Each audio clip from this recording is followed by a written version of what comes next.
Balsa ba yan? Oh, parang papag guys. Oh, ang laki oh. Oh. Sabi po tong amoy na to.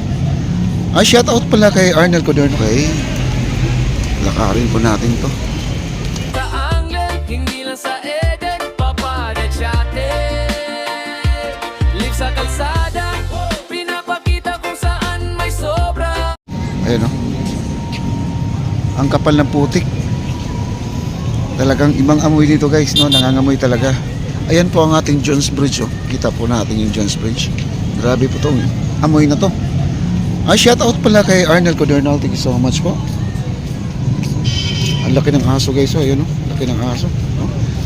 Yan ang ating Ilog Pasig guys. Update ngayon. Napakaitim po ng tubig natin. At parang ano, alam mo yung langis na ano, na change oil, yung napakaitim. Ganun na ganun po ang kanyang itsura. Grabing ano, grabing amoy no? Dito sa ating esplanade. Sagad na sagad po talaga ang ating tubig. At 6 na buwan na po tayo na walang ulan, kaya ganito po ang nangyayari. Pero kung umulan ang ating Sierra Madre at yung mga kabundukan natin sa may Marikina, siguro naman ang ating tubig ay magkulay brown po ito, no? May kasamang putik yung yung pag umuulan. Parang kulay kulay baha mga kaibigan, kumbaga no. Ito po ngayon kita niyo naman sagad-sagaran na po ang ating mga nakikita dito sa ating gilid ng ating esplanade guys. Grabe ang kapal po ng borax. Borax yan guys ayan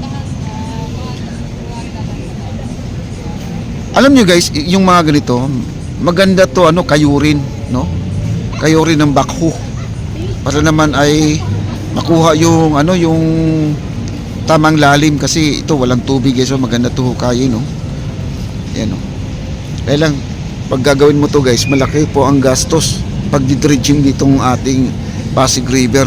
Pero madalas po dito ang dinidredging po nila yung gitna lang po, yung dinadaanan ng tugboat at saka barge mga kaibigan, itong gitna na yan, para hindi sumayad po ang ating mga naghahatid po ng mga produkto papuntang Laguna de Bay, no?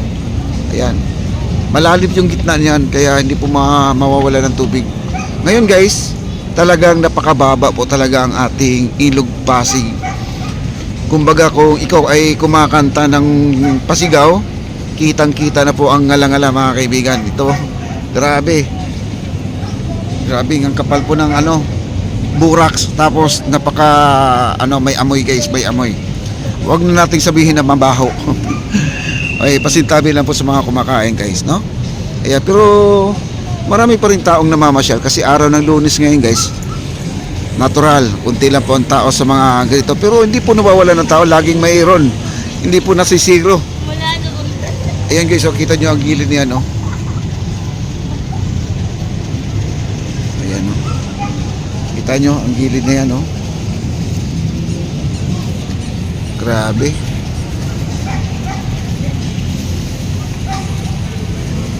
Ang itim guys, yung ating tubig. Parang sa tingin ko nga ay di po mabubuhay yung isda sa ganito. Kung alam mo yung nag-change oil ka sa motor, yung kulay itim na talaga, ganyan na ganyan po ang kanyang kulay. Kala mo yung yung pinturang itim mga kaibigan. Nagiging maganda lang siya tingnan sa gabi dahil yung reflect ng ilaw doon sa kabila ay nakikita po sa tubig. Yun po ang maganda dito. Diba? Okay, pasyal po tayo guys. Tingnan po natin yung mga tao dito. Ito lang po yung mga tao ngayon dito. Yan.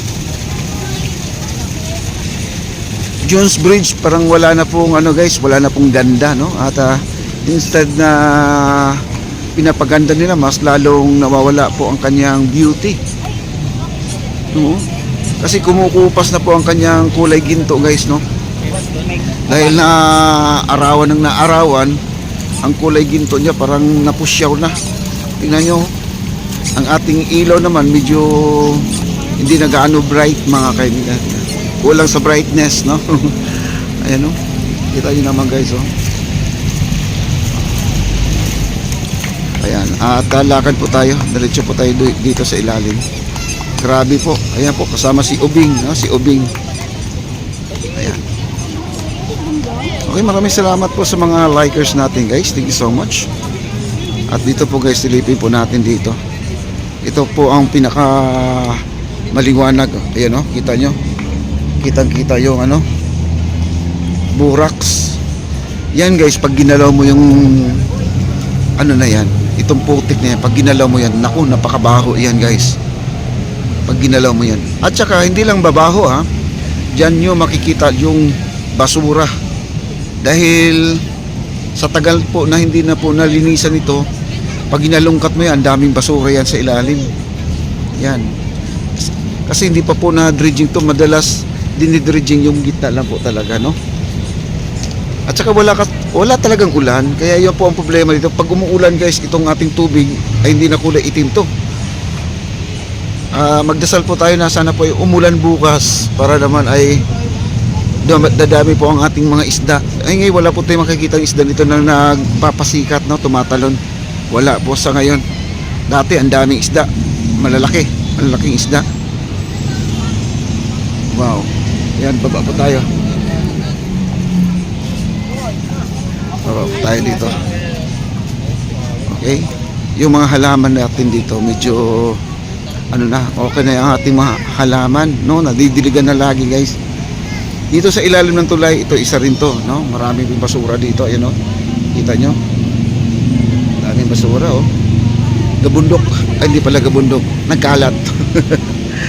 Uy, may malaking ano, kahoy, oh. Ano kaya to? Ayun, oh, may malaking kahoy dito, oh. Balsa ba yan? Oh, parang papag, guys. Oh, ang laki, oh. Oh. Parang papag yata yan, higaan, no? Siguro yung natulog dyan, kasarapan ng tulog niya ay ano, baka ganda tong balsa na to guys, oh. Madilim, no? Hindi natin makita. Ang ganda ng balsa, oh. Maganda yan, kunin. Maganda yung pagkagawa, oh. Ayan guys, oh, ang ganda pagkagawa, oh. Yun ang balsa natin, oh. Ang dilim guys, grabe. Di po natin makikita. Ayan, oh, kahit na may ilaw na yan, di pa rin makikita, no? Ang ganda na sana. Ayan, dito na po tayo. Diretsuhin po natin to. Maraming salamat po sa mga viewers natin. Lolo Ray, Diana Molina, shout out. Ayan, si Annalisa Thomas, shout out po. Arnold Codernal, shout out din sa'yo. Daming tao pala dito guys. Hindi natin hindi natin malalaman pag hindi tayo pupunta dito sa area na to. Yan, ang daming tao dito. Wow. Ayan po ang ating Bank of New York. Yung nakita nating building na yan. Ayan, no? Ayan, ganda, no? Okay, dito na po tayo sa may taas.